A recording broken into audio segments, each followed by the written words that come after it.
Thank you, Mr Speaker.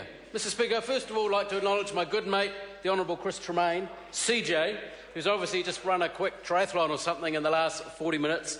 Mr Speaker, it just seems just like yesterday that the two of us turned the Bay blue and CJ turned this good seat of Napier to National after 52-odd years of Labor representation, a feat which will go down in history, and he has done such an awesome job with his passion and love of our province and Napier, and he's just a top man.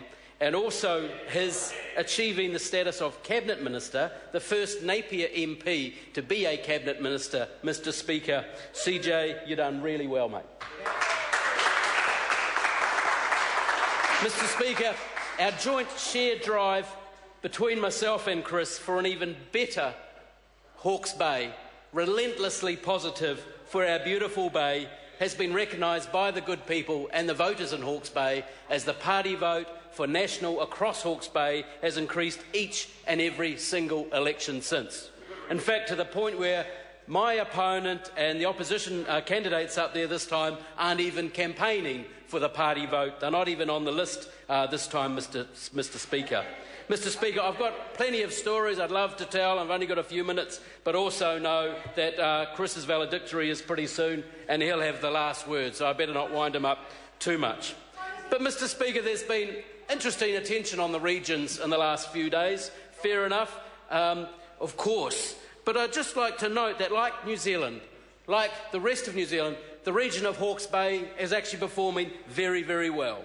It has awesome opportunities in front of it, good leadership and commitment and faith and confidence in our region. We will continue to absolutely fly.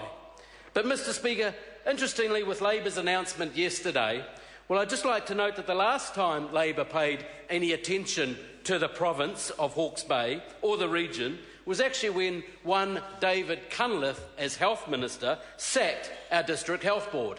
Incidentally, the Health Board that's been essentially re-elected, essentially unchanged, twice since.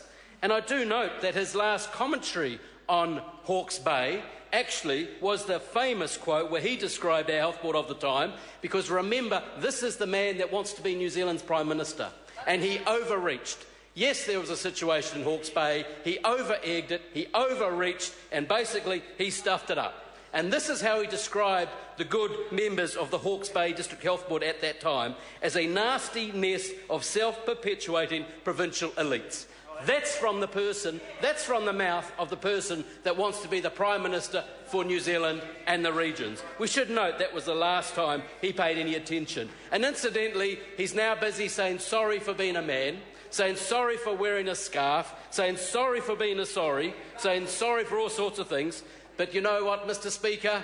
It wouldn't take much, but he's yet to ever apologise and say sorry for what he did to the Hawke's Bay District Health Board. Because quite frankly, yes, it was a few years ago, but that shows the nature of the man that wants to be the Prime Minister of New Zealand. If anyone wants to know what he's like under pressure, have a look at how he reacted, have a look at the paperwork, have a look at the affidavits of what he did to the Hawke's Bay District Health Board.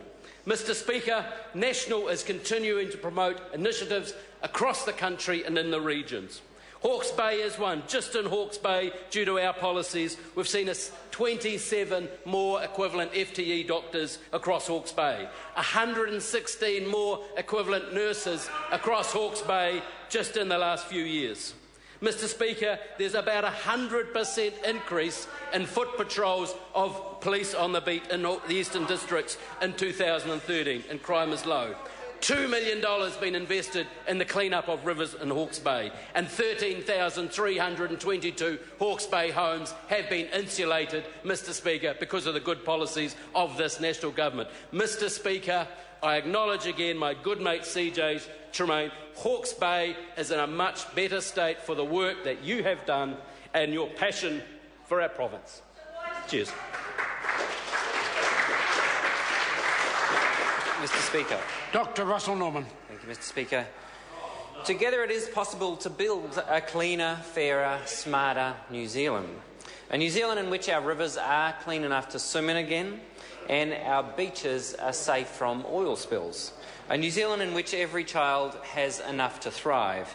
And a New Zealand which is built on a smarter, greener economy that benefits every one of us.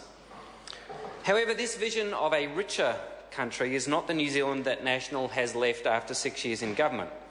Under National, 2/3 of our monitored river swimming sites are now so polluted they're considered unsafe for swimming. Swimmable rivers are a birthright of our children, but the opportunity to swim in our sea and our rivers isn't the only birthright that National is denying our children.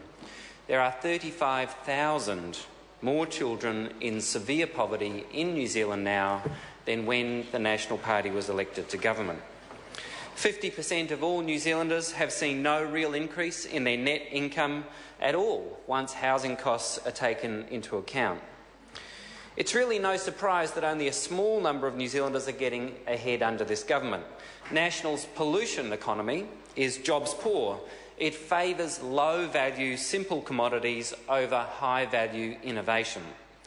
Evidence of National turning their back on the innovation economy is their plan to cut government research and development spending by 10% in real terms over the next 3 years, according to their own statistics.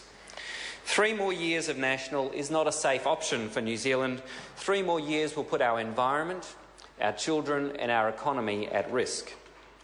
The Green Party has a